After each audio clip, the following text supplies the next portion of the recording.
आज का पहला पाठ प्रेरित चरित्र से लिया गया है।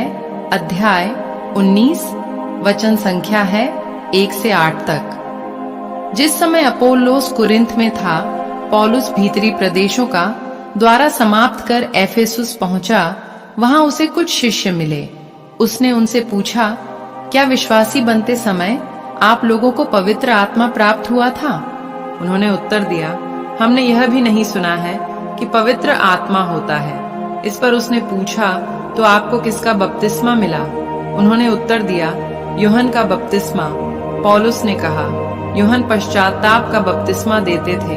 वह लोगों से कहते थे कि आपको मेरे बाद आने वाले में अर्थात ईसा में विश्वास करना चाहिए। उन्होंने यह सुनकर प्रभु ईसा के नाम पर बपतिस्मा ग्रहण किया। जब पौलुस ने उन पर हाथ रखा तो पवित्र आत्मा उन पर उतरा और वे भाषाएं बोलते और भविष्यवाणी करते रहे। वे कुल मिलाकर लगभग 12 पुरुष थे।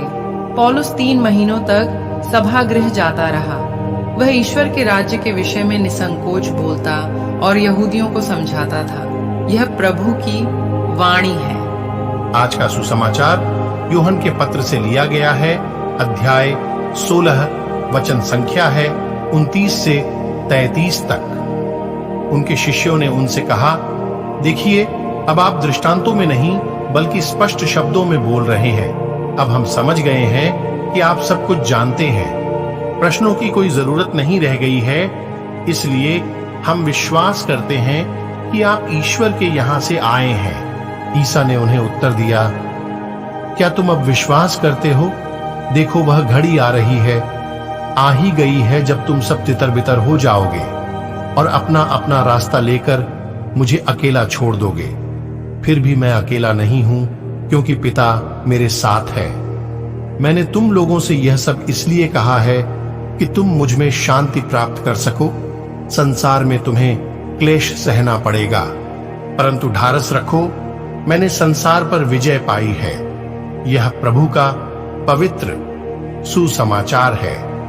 मनन चिंतन। आज के सुसमाचार हम प्रभु यीशु को भारी बाधाओं का सामना करने के बावजूद भी निडर और निर्भीक पाते हैं। उनकी इस निडरता का स्रोत था उनकी ये दृढ़ धारणा कि वे अपने हर कार्य में अपने पिता की इच्छा पूरी कर रहे हैं। साथ ही उनका यह दृढ़ विश्वास कि पिता मेरे साथ है। उन्होंने अपने शिष्यों और भविष्य के अनुयायियों से आग्रह किया कि वे यह जानते हुए कि उन्हें भी परीक्षाओं और क्लेशों का सामना करना होगा, उन्हें साहस व हिम्मत बनाए रखने के लिए कहते हैं। उन्होंने ये वादा किया कि अपने पुनरुत्थान के द्वारा वे अनंत बुराई की सभी ताकतों पर विजय प्राप्त करेंगे। मसीह की जीत उनके अनुयायियों को साहस और शांति के साथ पीड़ा, घृणा और उत्पीड़न का सामना करने की शक्ति देती है, जैसा कि प्रभु यीशु ने किया था। वे जानते हैं कि संसार उन्हें नष्ट नहीं कर सकता, क्योंकि उनका जीवन मसीह में विश्वास की ठोस चट्टान वाली नींव पर निर्मित है। संत पापा जॉन पॉल द्वितीय ने अपने उद्घाटन प्रवचन में सभी ख्रीस्तियों को इन शब्दों के साथ प्रोत्साहित किया, डरिए मत, मसीह के लिए द्वार खोलिए। आज प्रभु हम सभी को यही संदेश देते हैं कि हम किसी भी परिस्थिति में घबराएं अथवा डरें नहीं, पर प्रभु यीशु के पुनरुत्थान के सामर्थ्य पर विश्वास रखते हुए मुश्किलों का सामना करें, क्योंकि प्रभु ने संसार की सारी ताकतों को हराकर हमें विजय प्रदान की है। मेरे प्यारे विश्वासी भाई बहनों, आइए हम आज के वचन पर मनन चिंतन करें। आप सभी को परमेश्वर आशीष तथा शांति प्रदान करे। आमीन। प्रार्थना। हे दयालु प्रभु यीशु, मैं आज हमारे विश्वासी भाई बहनों के लिए प्रार्थना करता हूं।